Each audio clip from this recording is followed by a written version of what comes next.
to briefly introduce. It's a mentorship platform for young lawyers and law students in Nigeria, offering guidance, practical advice, and networking opportunities. It provides weekly mentorship sessions with experienced professionals, insight on legal practice and life skills. This platform is funded by Johnson Babalola, a Nigerian-Canadian legal practitioner.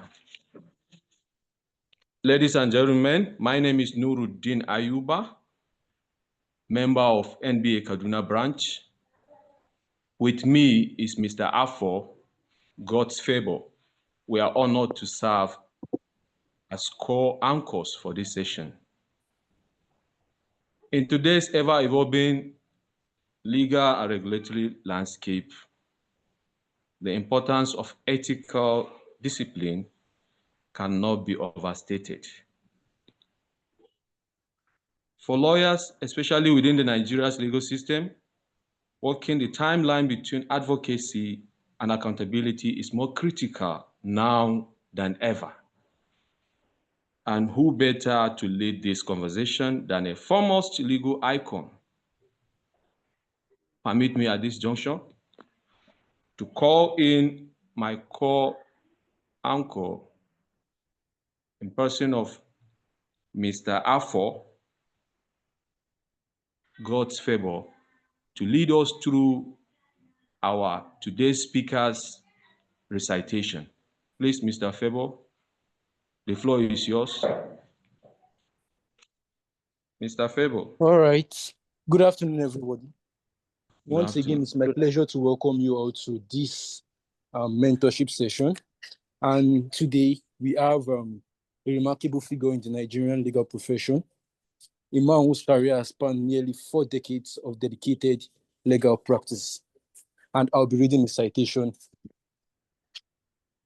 Mr. Israel Okunade Olorundare, Senior Advocate of Nigeria. He was born on the 29th of October, 1959 in Enrile, Kwara State. Mr. Olorundare's legal journey began with his foundational education at Enrile Secondary School, followed by his Cambridge A-levels at the Kwara State College of Technology. He went on to earn his Bachelor of Laws from the prestigious University of Ibadan in 1985 and was called to the Nigerian bar in 1986. He later obtained his Master of Laws in 2006. Mr. Olorundare commenced his legal career with Shitu Arunsoyin & Co. before founding Okunade Olorundare & Co., where he has served as managing partner since 1988. He has deep expertise in litigation, including election petitions, commercial law, land and family disputes. He has built a legacy of integrity, discipline, and excellence. He was appointed as a Senior Advocate of Nigeria in 2007.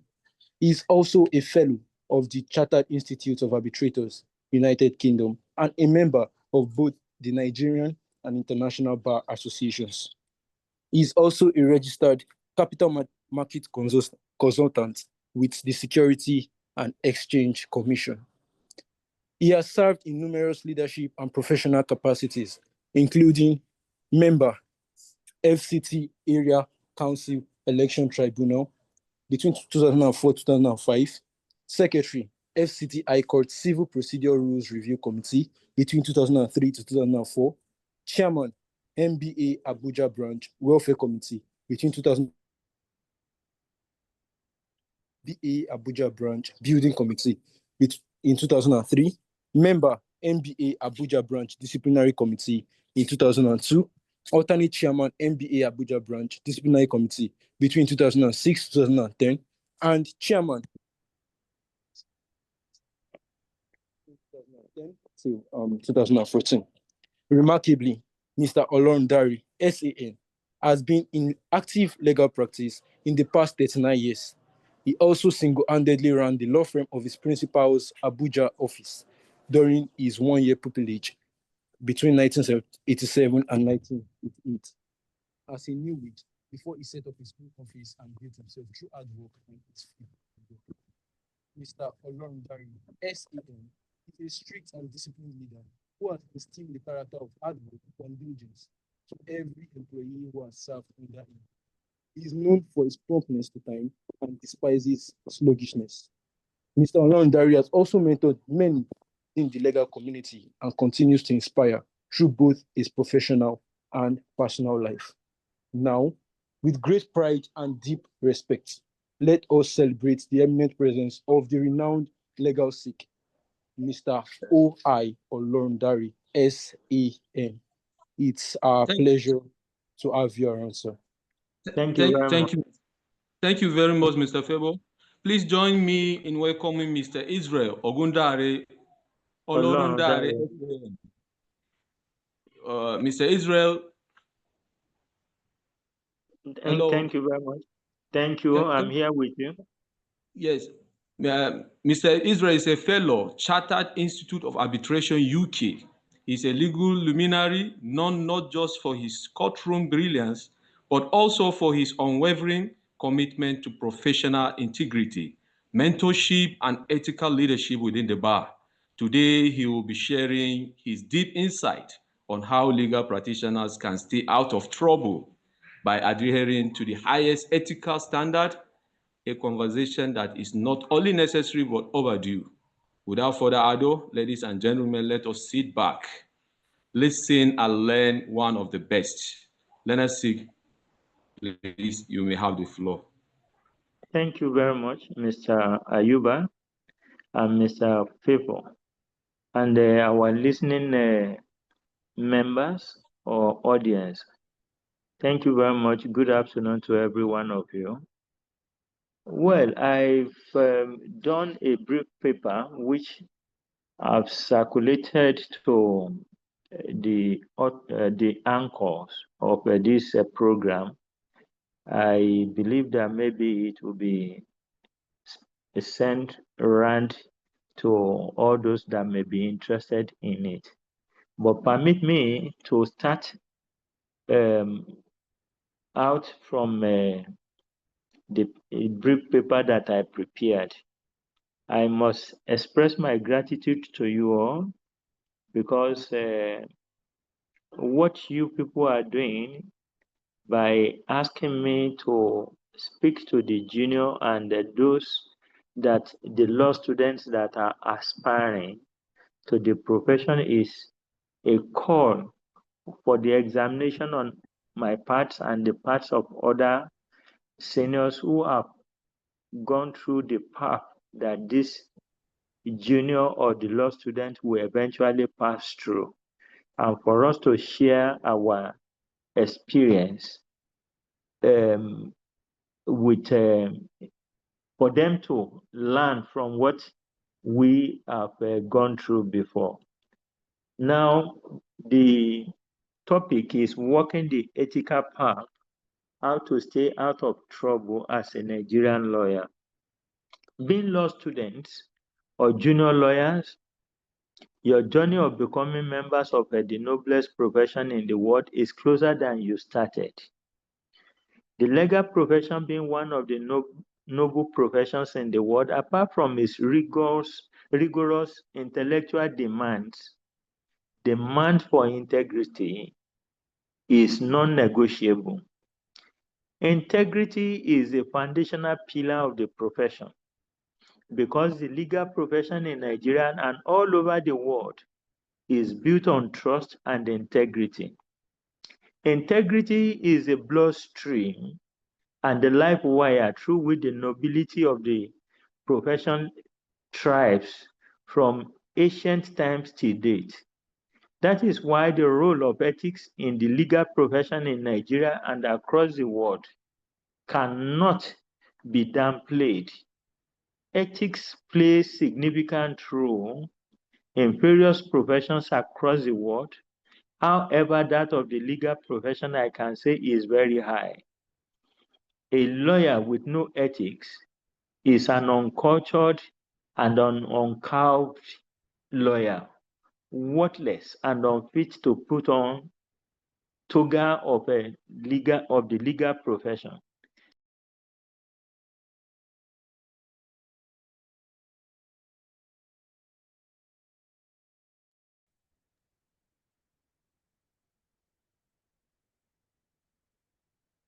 I think you're muted, sir.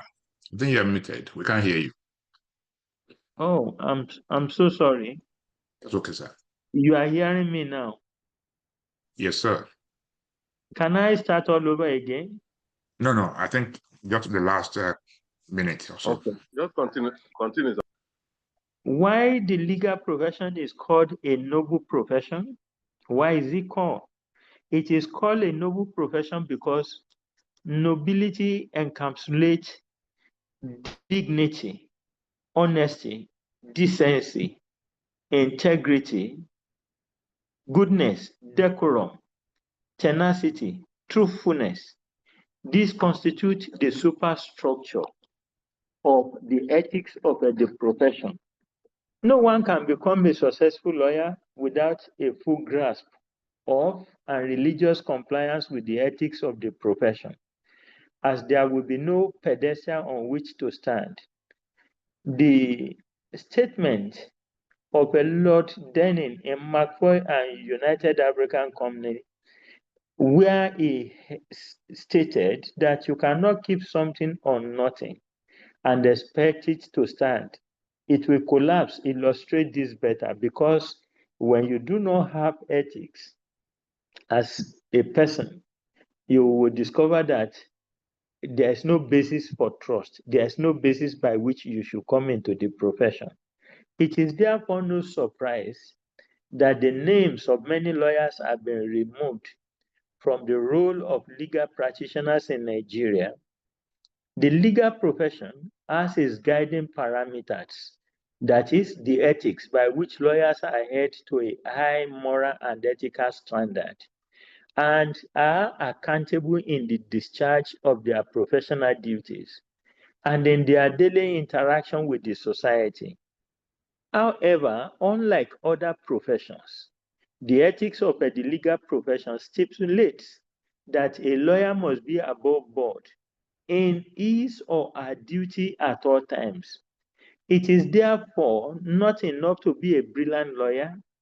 The ethics of the legal profession must be fully digested and complied with at all times. Nigerian lawyers, as a necessary consequence, must therefore live by the ethics of the profession as contained in the rules of professional conduct for legal practitioners. The latest being that of 2023, which I'm holding in my hand now. The profession is that which involves so much trust and access to privileged information. Ethics must therefore be on the front burner. As my Lord Justice Kayode Eshoji SC of blessed memories said, ethics commence with creation. That man was given leave to dwell for his life, only to die. In it was ordained for him. He must and so was he meant to be in the theological garden of Eden for that life. He was given dominion over everything, animal, vegetable, and mineral therein, with an obligation on his part. And that part was to restrain from eating the fruit from just one tree. Ethics demanded that Adam should keep his own part of the bargain. He did not. That was unethical, and that was his fault. Ethics demand that the best of every man, that is obedience and decency, and that having been given free sojourn in the Garden of Eden, he should live by the terms and conditions enunciated by his creator. Man failed, and that was the first known breach of ethics. Man was thereby ejected from the cherished garden for not keeping to the ethics attendant thereto and is charging. This constitutes the first sanction for failure of ethics. Being junior lawyer or people aspiring to become lawyer, in the eye of equity, you are expected to at all times maintain the highest standard of ethics and professionalism. The Legal Practitioner Disciplinary Committee, known as LPDC, in the case of MBA against Ohioma, heard the legal practice is a very serious business that is to be undertaken by serious-minded practitioners, particularly as both the legally trained minds and those not so trained always learn from our examples. We therefore hold that word there should be whole. We therefore owe the legal profession the duty to maintain the very high standards required in the practice of the profession in this country. The LPDC went further to hold that the legal profession all over the world is regarded as the most honorable and learned profession. The profession's honors, respect, and integrity is sustained by public confidence and trust. The legal profession has no better heritage than credit, fidelity, and character. The objective of this paper, therefore, is to exploit the significance of ethics in the legal profession and expose you to the practical ways of staying out of trouble while navigating the complexities inherent in legal practice. Why does ethics matter? Why does it matter so much in the legal practice? Before we examine why ethics matter a lot in the legal profession, it is apposite we have a good understanding of the meaning of the word ethics. Ethics has been described by Okutepa JS as the moral principles and standard of conduct that govern the behavior of individuals within a particular profession. Professional ethics for legal practitioner is also referred to as those accepted standards of behavior, values, and guiding principles that lawyers must strictly abide by if they must continue to be members of the legal profession. This now leads us to answering the question posed above. Ethics are pillars that sustain the nobility of the legal profession.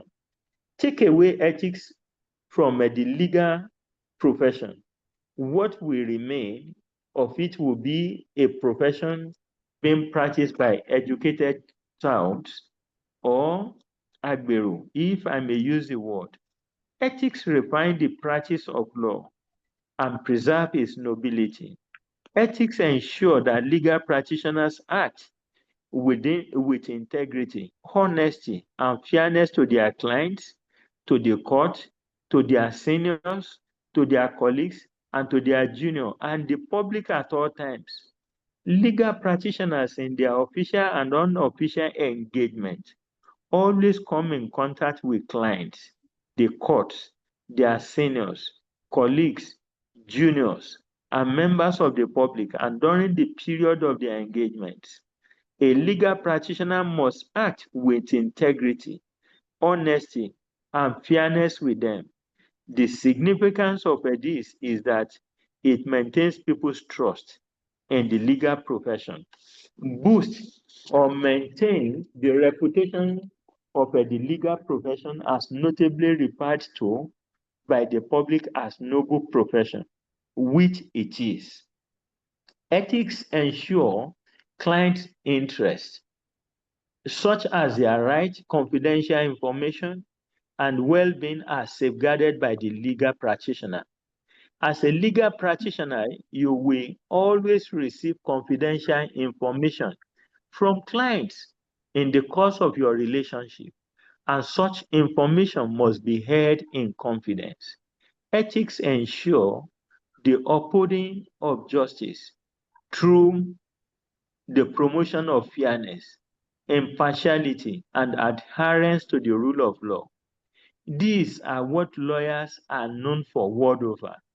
Ethics in the legal profession serve as a compass and basis to which the legal practitioners make informed decisions as it relates to their clients, colleagues, juniors, seniors, the bench, and the general public. Therefore, having a good understanding of what the ethics are in the legal profession, particularly within the jurisdiction of practice, a legal practitioner who risks compromising his reputation, his client's interest, the integrity and nobility of the justice system and legal profession will be suspended or barred from practicing the profession. This is why codes of professional ethics or conducts are made by professional associations like the Nigerian Bar Association or the Legal Practitioner Bar Council, as provided by the Legal Practitioner Act, to guide the conduct and behaviors of their members in their relationship with clients, with their clients and members of the public in order to maintain integrity of the profession. In Nigeria, we have the current rules of professional conduct, RPC 2023, which came into effect on 1st day of January 2024. The rules of professional conduct for legal practitioner 2023 was made pursuant to Legal Practitioner Act, like I said earlier on. The rules of professional conduct has therefore set standard expected of a legal practitioners on issues which include mode of dressing, especially to courts, either to higher court or to lower courts like a magistrate, or even like you have in area courts now. Dedication and devotion to client's brief, mode of conduct and addressing the courts, dealing with clients' funds and other properties, responsibility for litigation, representation of clients, and engagement in business. The rules encapsulate the ethics of the legal profession, which must be taken very seriously by every legal practitioner in Nigeria. The rules of professional conduct is divided into different segments, namely practice as legal practitioner, relations with court, relations with other lawyers, improper attraction of business, remunerations and fees, and the miscellaneous or miscellany. Examination of these key provisions will give us insight into what I have been saying about the rules of professional conduct 2023. Rule 1, for instance, provides that a lawyer shall uphold and observe the rule of law, promote and foster the cause of justice, maintain a high standard of professional conduct, and shall not engage in any conduct which is unbecoming of a legal practitioner. This rule gives a summary of the ethical standard required of a legal practitioner in Nigeria. At all times in the practice of law in Nigeria, a legal practitioner is expected to uphold and observe the rule of law and promote and foster the cause of justice. A legal practitioner must ensure that court's orders and injunctions are obeyed both by the lawyer and his clients. A legal practitioner must always encourage his client to obey the law and order and court orders, which are fundamental to the rule of law and the governing of the society. His representation to his client must be within the bounds of the law. A legal practitioner must in this instance maintain decorum in court during court proceedings, and must behave himself in and outside the court in such a way that diminishes the authority of court both in the eyes of his client and the public. Must not behave himself in and outside the court in such a way that diminishes the authority of the court, both in the eyes of his clients and the public.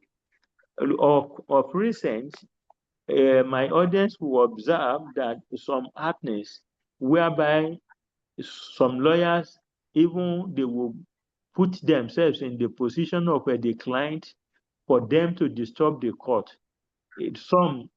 A situation whereby maybe judgment is given against your client and you tell the court, we are certainly going to test it on appeal. It is within your right to appeal any judgment or order, but it is not for you to now be telling the judge, are you trying to intimidate the judge? That is unprofessional. The right of appeal is provided constitutionally. So you can do that one without any year of bragging before the court that you are going to test it and you are going. It is not for you to do that. The judge's duty is to deliver judgment according to the way he understands it.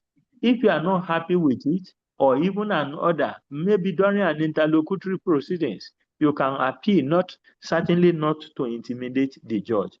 A legal practitioner must be seen as a social engineer that promotes and observes the cause of justice and social transformation in the society.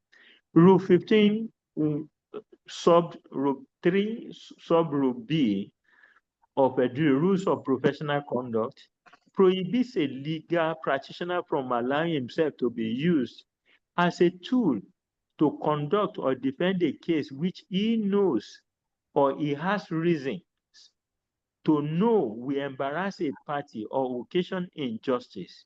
When faced with such a situation or being instructed by a client to breach the law, court order, or bribe a court official, a legal practitioner is under a duty to withdraw his employment for the client in question. The word of God finds relevance in this instance when it stated that law and lawyers are supposed to be at the center stage of the struggle for social change or transformation in the society. As a result, legal discourses, practices, and legal practitioners are naturally vital to achieving social change or transformation in the society.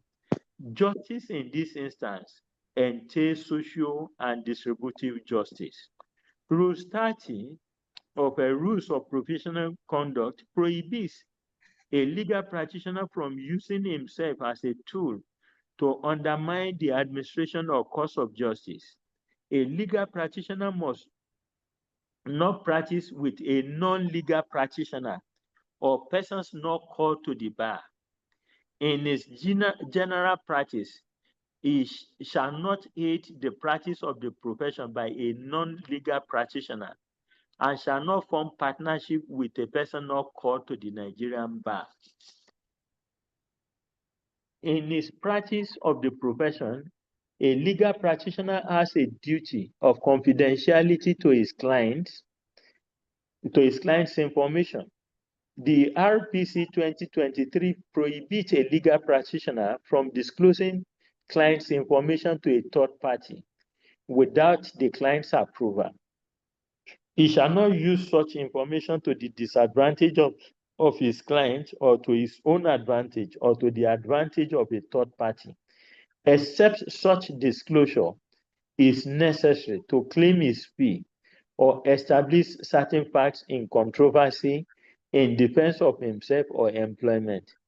For instance, if a legal practitioner has agreed on mode of payment or the amount to be paid to him, and there may be a legal the client now defaulted in paying him, if he sues that client, he will be entitled to disclose by maybe attaching the letter of instruction, and where the client had agreed to pay him fee, he will be entitled to do that one. That is allowed. And that will be, since it is going to be before the court or maybe an arbiter, he can disclose that one. A legal practitioner in the employment of a client who observe that there is a conflict of interest between him and the client shall either withdraw from the employment or promptly inform the client of the conflict. A legal practitioner is prohibited from using the property of his client for his personal use or gain. The breach of this rule is common among lawyers these days, considering the economic hardship in the country and the temptation of using such properties to settle pressing issues at the moment, but failing to return the property. Property in this instance include money and land. A legal practitioner is prohibited by Rule 23, Sub-Rule 2 of RPC from mixing client's properties with his own or use the same for his own personal gain. A legal practitioner is prohibited from going to a client's house or office to get brief or instruction or instrument or giving clients advice, except in such situation where the client is incapacitated to come to the legal practitioner's office. In this instance, like maybe a man is old or a woman is old and he wants to make a will, and because of his old age or because he is incapacitated one way or the other, a legal practitioner can go and take brief there. But majorly, a legal practitioner is forbidden from going to a client's office. They are supposed to come and meet you in your office, even after, like we have in modern day now, whereby documents can be sent or maybe scanned and forwarded to you for you to, you must still have to ask them for letter of instruction. And then not that you will go and be pursuing the clients that he should give you this. Let them bring them to your office. I've seen some people, some big men in big offices, they will say, no, after all, they are controlling so many people under them. If it is their own personal brief and not government brief, I should not be misunderstood. If it is government brief, maybe you cannot go to that place because it's an organization of government. You can do that one, but not like a private brief, even if it's a government official holding a high position.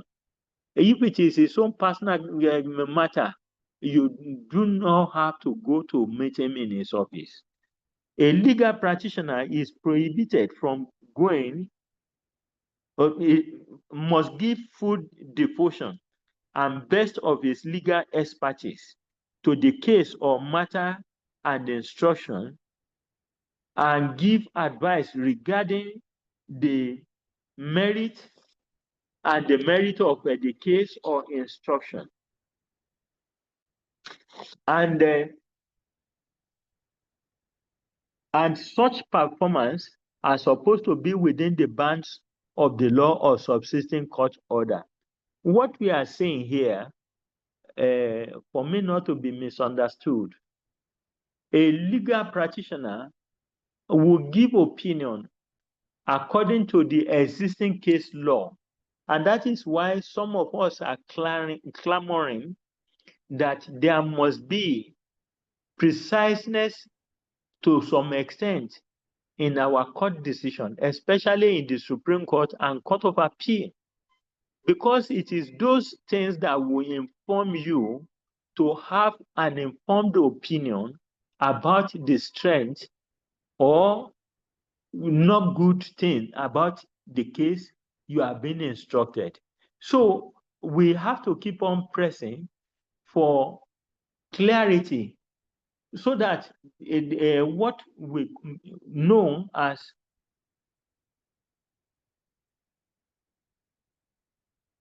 what we should see is that we should have clarity of the judgment from the higher court. Even clients from abroad, They will want to know certain things about your law. It is what you have in your country that you will be able to inform them or to advise them. A legal practitioner must be held liable for professional misconduct for negligently handling the case, matter, or instruction of a client.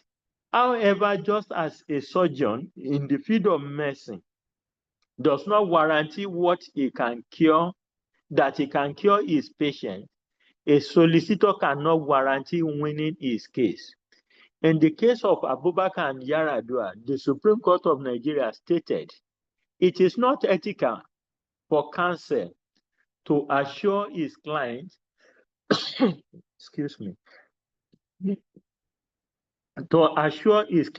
that come rain, come sunshine, he will win the case. Counsel is within professional limits to assure his client that he has a good case and that he will do his best to obtain victory if this is the position. He should stop there and not assure his client that he will win the case. After all, his advocacy and the judgment is that of the court. By assuring his client that he will win, counsel himself is trying to interfere with the work of the judge. That is bad. That was the decision of the Supreme Court. What is required for a lawyer is that he must handle a legal matter competently or involve a legal practitioner that is competent in that area of practice to handle the matter unless the client objects. And this is why you see a lot of senior advocates congregating or aggregating together during election petition matters, because knowledge is not exclusive to one person. So they will bring themselves together so that they will put heads together in area that you know that you do not have the competence, or you know that you cannot handle that thing competently. You have to involve people who are more competent than you. I did it when I was doing my pupillage, or when I was just very junior at the bar. I will go to seniors. I will say, I have this case, lead me. I will have prepared what I know to be the best, maybe statement of claim and the writ of summons for us to file. So if the senior goes through it and is okay by it, fine. But if it's not okay by him, he will now put his own competence there. He will lead. That is the way to do it. You just don't go and be doing cases of your clients blindly without the competence. If you lose, especially if it is a solicitor matter, a person will be sued. If it is advocacy, to some extent, you may not be sued, but there are certain instances in advocacy that even a person may be sued this time around. What is required of a legal? This is why rules 7.1 and 2 and 8.1 to 5 of the rules of professional conduct prohibit all legal practitioners from getting involved in the practice of other professions without authorization of the Bar Council, from business of buying and selling commodities and commission agent. A lawyer in public or private salary employment or employment of any kind is prohibited from appearing as an advocate in a court or judicial tribunal for his employment, except where the lawyer is employed as a legal officer in a government department. A lawyer, while still a servant or in a salaried employment, shall not prepare, sign any pleading, application, instrument, agreement, contract, deed, letters, memorandum, report, legal opinion, or similar instrument or process, or file any such document for his employers. So that's why the public offices, or like maybe the banks, engage the services of external solicitors, because their own in-house lawyers are prohibited from signing such thing. It is the in-house lawyer that serves like maybe solicitors, as you have it in UK, whereby solicitors will brief an advocate. But it is not for the lawyers within the employment of a bank or a company for them to now file or prepare pleadings like this. This is why the rules of professional conduct prohibit this. Cases of discipline of legal practitioners by the Legal Practitioner Disciplinary Committee. A legal practitioner in contravention of RPC is liable to face disciplinary panel, and if found wanting, shall be punished appropriately. There are plethora of cases where legal practitioners were found wanting for breaching the provision of RPC and various punishments served on them. In MBA and Ibebunjo, where the complaint against the respondent was that he sold plots of lands to the petitioner through his law office and issued receipt in the name of his law office for the sale of the land. Subsequently, he failed to deliver possession of the said plots of land to the petitioner, and also failed to refund the money paid for the purchase of the land. The legal practitioner FPDC, in short, found the respondent guilty of failing to maintain the high standard expected of a legal practitioner by engaging in a conduct unbecoming of a legal practitioner, thereby breaching rules 1723 and 55 of RPC 2007, which are now rules 1723 and 74 of RPC 2023. A brief fact of the case is that Mr. Ibebunjo collected money from the petitioner for the sales of 8 plots of land, and he issued receipt in acknowledgement of the payment in the name of his law chamber, but failed to deliver possession to the petitioner and failed to also refund the money collected. The SPDC declared that the respondent acted in a fraudulent manner, which was inimical to the image of the legal profession, that instead of using his office as a legal practitioner, which he veneered to gain trust and respect of the petitioners and the public, he rather used it in a dishonorable and distasteful manner in duping people. He was therefore debarred, his name struck off from the role of legal practitioners in Nigeria. In the case of MBA and Ntiero, Mr. Dominic Ntiero, the respondent, was charged on a three-count complaint bordering on failure to account for money recovered on behalf of his client. The petitioner, putting himself in position of conflict of interest, funding litigation on behalf of his client without prior contingent fee agreement, and thirdly, issuing dodge check to his client when he demanded for the money recovered, thereby putting himself in a position of conflict. Failing to maintain high standard of professional conduct expected of a legal practitioners, which were unbecoming of a legal practitioner, he was held to have offended or transgressed against rules 1, 2, 23, 47, 50, 51 of the RPC 2007, which are now rules 1, 2, 21, 23, 47, 50, and 51 of RPC 2023. The SPDC in its judgment found that the respondent funded litigation on behalf of his client in suit number HU 3/313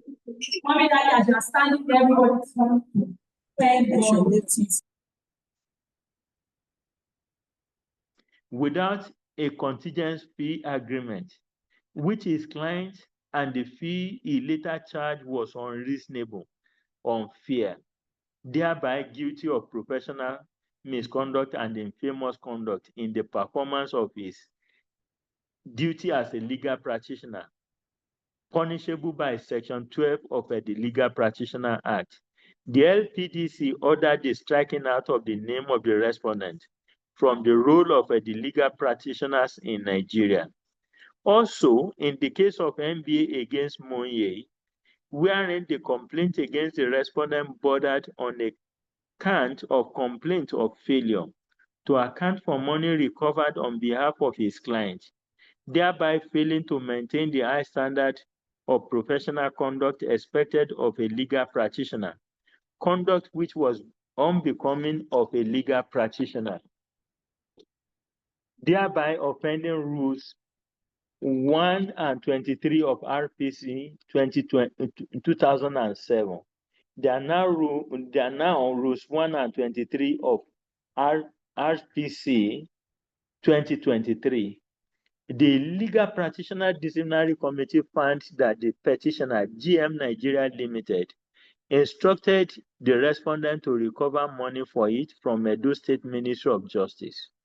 The respondent accepted the instruction and recovered part of the money in the sum of 5 million, but refused and failed to disclose the recovery of the amount to the petitioner. That the petitioner, thinking that the respondent was not producing results, terminated the respondent's employment and engaged another legal practitioner to recover the money. The new legal practitioner wrote a letter of demand. In response, the Ministry of Justice, Edo State, informed the petitioner that a part payment of 5 million was already made to the respondent in 2005. And since then, he didn't come to collect the balance of 4,227,925 naira, that the respondent failing to disclose the recovery of 5 million still refused or failed to account for the money recovered. The LPDC, in its judgment, held that any legal practitioner that wants to remain in the fold of men of noble learning must abide by the simple rules of professional ethics and be standard bearers of all that is good, noble, and excellent. Those that cannot keep within the rules of professional ethics should voluntarily go and look for other pastimes to engage in. The LPDC found him guilty of infamous conduct in a professional sense by contravening rules 1 and 23 of rules of professional conduct, thereby ordered that his name be struck out from the rolls of legal practitioners in Nigeria. Also, in NBA against Oyewo, the 2 counts charge against the respondent bordered on engaging in an act that put him in a position of conflict of interest against the petitioners, his clients, and sharing of his clients the petitioner's privileged information, which was used to institute an action in court against his client. The full details of the case is stated in the paper. The findings of the LPDC against him was he was found liable or guilty of the 2 count charges filed against him, holding that his action amounted to infamous conduct while performing his duty as a legal practitioner. Consequently, the LPDC directed that respondent name be suspended from the role of legal practitioner, kept at the Supreme Court, and the respondent shall ceased from the date of the direction of LPDC from carrying on the business or trade of legal practitioners. for the next 24 months, that is 2 years, and shall not parade himself or allow himself to be paraded as legal practitioner within that period. Professional conduct and ethical boundaries. A caution to all counsel. The recent case of the Canadian Federal Court in Onwubiko and Canada, a citizens and immigration case, serve as a timely and sobering reminder to all members of the legal profession, both young and seasoned, about the critical importance of legal ethics, professional boundaries, and duties to safeguard the integrity of our practice. I must put it on record that I'm highly grateful to Mr. Babalola for supplying me with this case, which is very, very illuminating, very, very germane to our discussion. As lawyers, particularly in high-stakes areas, such as in immigration and refugee law, which is coming up in Nigeria gradually, and in other areas of our practice in Nigeria, we often work with clients in vulnerable and emotionally charged circumstances. While empathy and advocacy are central to our role, they must never come at the cost of objectivity, accountability, or professional standards. This Onwubuke's case, the court examined the conduct that reflected a concerning blurring of lines between legal representation and personal involvement. A person should not descend, no matter how close you and clients are. Don't lose your guard. Clients will always be clients, and the lawyer will always be lawyer. A client is ready to throw his client, to throw his lawyer under the bus for any reason, especially financial or pecuniary things. They are ready to throw a person under the bus immediately. They will scandalize a person. So one has to be very careful. The case illustrates how under pressure, even well-meaning clients may resort to deflecting responsibility, sometimes by making allegations against their own counsel, including claims of incompetence or misconduct. The judgment should prompt every legal practitioner to reflect. Do not help clients in a way that compromises your independence. Keep your professional relationship defined by clear boundaries. Document your work meticulously. Every advice, every decision, every instruction. Even with this modern day social media, one can get instruction at the flick of the press of a button. One should do it. Recognize that good intentions do not shield a practitioner from professional scrutiny. Understand that one's license or reputations are always at stake. Let Onwubuko's case remind us all that it is not only unethical behavior that can endanger a legal career, but also well-intentioned overreach. Protect your integrity by ensuring that your conduct remains at all times beyond reproach. Therefore, the practical ways of avoiding trouble in the legal profession are or can be summarized as follows. Always ensure client's instruction to you are documented. By this, you will be most guided, and same can be used as a defense should the clients want to deny the performance of such instruction. Legal fees should be settled finally through correspondence. Experience over the years shows that when clients are no longer under legal pressure, they like to renege on paying fee as agreed earlier on.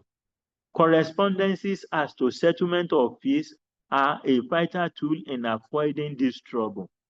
For instance, if a client instructs you to recover money and you send a letter, and the letter, because of coming from a legal practitioner, in panic, the person you sent letter to pay, the client may want to now tell you that, is it not only letter you wrote? After all, you didn't go to court. But if you have documented that, look, this is going to be my fee, and you agree on it or you agree on it, even if it is only mere phone call you make to that person and that person pay, you are entitled to recover your fee. Avoid using client's property, particularly money, for your personal use. This is common in cases before the LPDC. Have records for client's property for ease of accountability.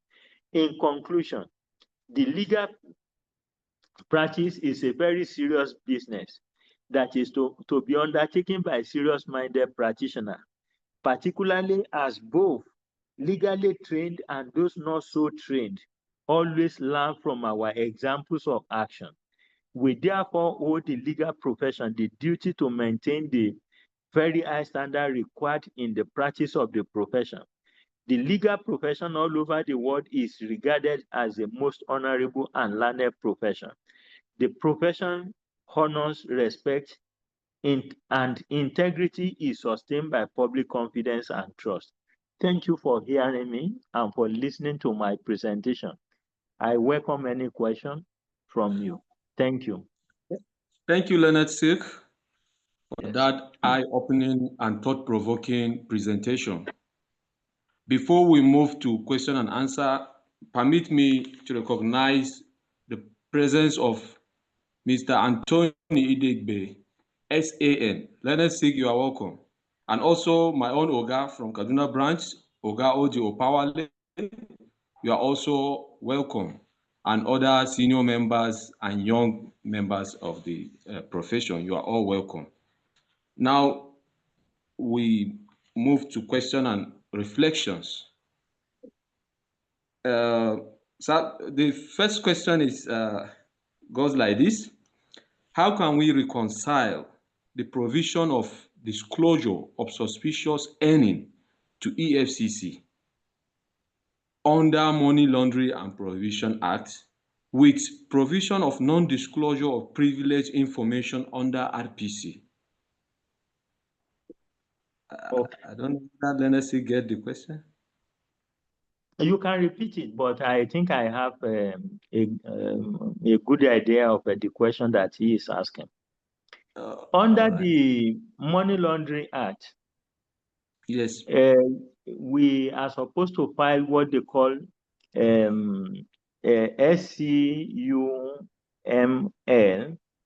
by which Yes. you are supposed to file those papers with the EFCC that this is your trade or practice.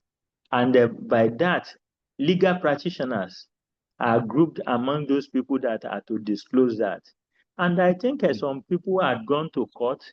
There was a judgment which says the legal practitioner is not banned by that. I think Federal High Court gave a Yes. judgment to that effect about 2-3 years ago, that it will be in conflict with the rules of professional conduct. But my own take, because in my own case, I must confess, I registered. I have Yes. to. I did registered, so that if there is any transaction that you believe is suspicious, you hold the government a duty, because the proceed of crimes affects every one of us. The criminals, Yes. the way they have been looting, not only in Nigeria. It is not only in Nigeria that this type of mandatory law were made to include legal practitioners. If you look at even the UK, there is a law to that in effect, that you are to disclose suspicious something that comes your way. So, rules of professional conduct cannot overtake the law of that was made by the National Assembly. Though, in as much as it could be safely argued that the rules of professional conduct was made pursuant to Legal Practitioner Act, we should know that this is a specific law, not a general law like under the LPA, Legal Practitioner Act. So this law is binding on us as citizens, and maybe the AEFCC have appealed against it. I think maybe we should wait on the Court of Appeal to pronounce on it, or maybe the Supreme Court. That's my take on that. Thank you, Leonard. The second one is, can a lawyer visit his in-laws' house to take a brief? As the Leonard explained the other time, he gave one this thing that if the client is incapacitated, so this time around is his in-laws' house, can he visit there to take a brief? Is it not unethical? This issue of the in-law now, Yeah. well, I think he has to strike a balance. Maybe first of all, we have to send a letter of instruction to him, and then maybe other. I do not know whether it will be his immediate in-law, like a father or mother. What would they now be instructing him to do? To write their will, or what? Maybe to represent them in court. They have a matter also. Well, they have to instruct him. Well, that is the rules of professional conduct, is that he must be they have to visit him in his office to get for them to give him instruction. So it's not a question of being an in-law this time around now. You know, Yes. the rules have to be complied with. So even if Yes. other things we will have to follow. Yes. Thank you, Lenesik. The third question goes, okay, can a lawyer represent a party against his own parent? Against As his own in, parent, his own biological parent. Hello? Hello? I'm not. Hello? Hello? I don't know whether you are hearing me. If you are hearing me, I'm not hearing you. parent. Yes, sir, we can hear you, sir. The lawyer I now, think if it's his that person network. engages, yeah, I'm with you, Lenesik. I'm with you. Okay. Okay. Yes, can you get me now, Lenesik? Yes, The I'm question is, hearing you. yes, whether if he was briefed by another person in a case against his own parent, can he go on with that matter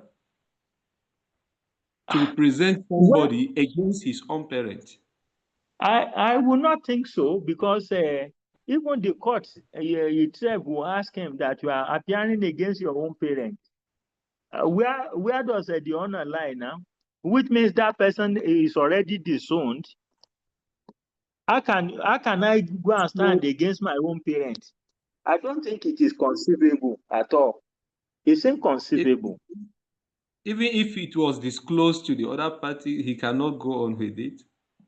No, you see, the other party cannot even trust him. Okay, Because thank you. because the other party will look at it. In fact, no any other party will engage that type of a person, because there will be a conflict of interest, divided interest. How can I do something against my own parents? Yes. Okay, There will be thank you. conflict. Of course. That is why I say even if he disclosed that relationship to the other party, he cannot still go ahead with the matter. He cannot go ahead. He cannot. Okay, thank you, Lenesik. Um,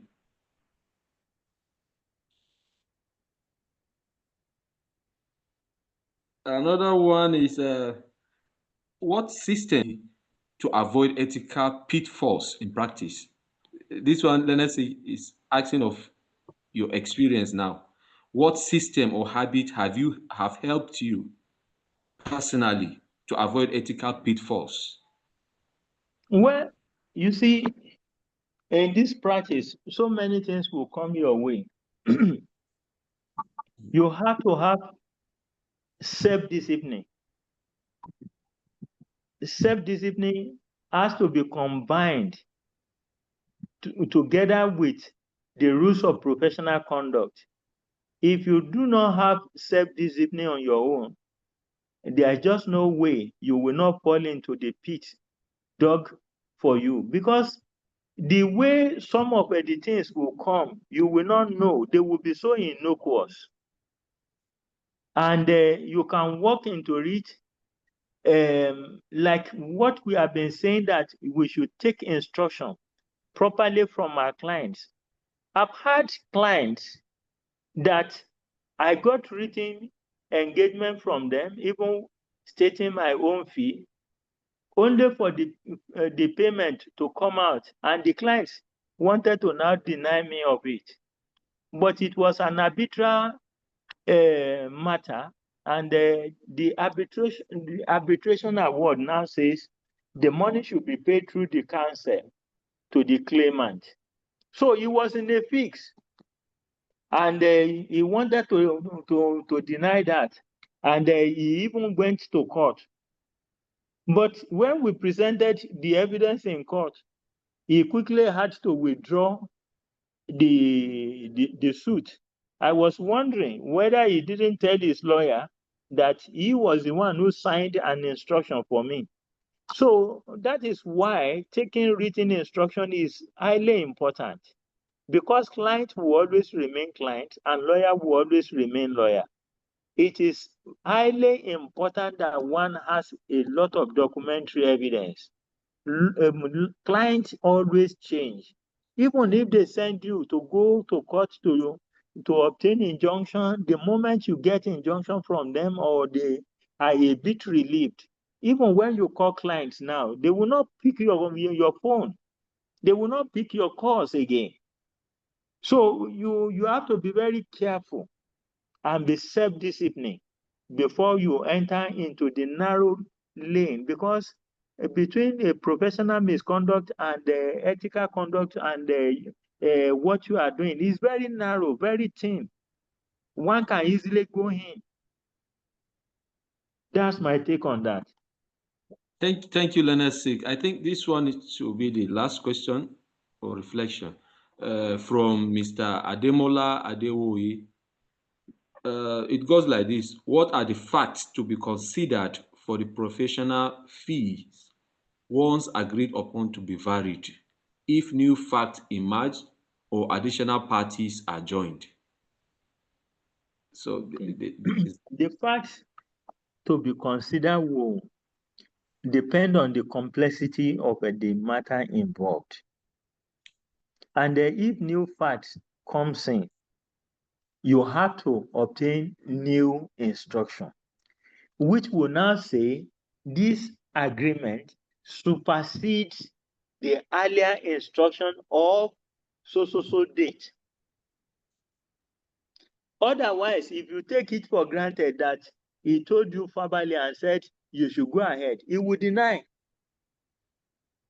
He would deny that he gives you further instruction, that he will say you are bound by that.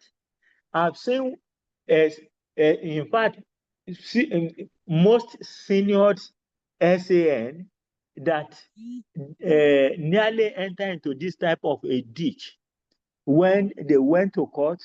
They were given instruction and they were asked to claim this, and if I mention the case, it's a popular one that is well reported, went to the Supreme Court. But when they were before they concluded the matter at the High Court, new facts emerged that made them to make additional claim in foreign currency, because the particular institution involved refused to remit the money of the plaintiff to buy what they ask that institution to buy. They didn't remit it until when the naira equivalent to dollar was now high. And then the facts now emerge of the instruction and how they have been prodding that institution to expedite action, despite the fact that they have made all the payments in. So the learned SAN based its instruction, collected earlier instruction, and then because of these new facts, by inadvertence, he did not obtain new instruction until one of the days his junior now told him that, sir, the instruction we obtained from this person is this. Why don't you look at the complexity of what we have done? And for us coming this far, not only at the High Court, but even as far as going to the Supreme Court, because we did not know that we are going to come this far in this case. The learned SAN had to thank the junior. When they now call on the client now say, that is, I have given you what you demanded for. So why are you asking me for me to now add more to these things? Until the learned SAN now said, no, this is what you came to give us, instruction you gave us later. And because of the instruction and the complexity of what we have done now, your earlier instruction cannot match this new instruction that you gave us and the work we did. So it was then at that point, knowing full well that if he doesn't cooperate with his lawyer at that point, he may not even get anything because they will not be able to go ahead with instruction. So you have to be obtaining new instruction as more and more or new facts are emerging for you to be able to cope with them. That is my my understanding of what I should advise the person who asked the question.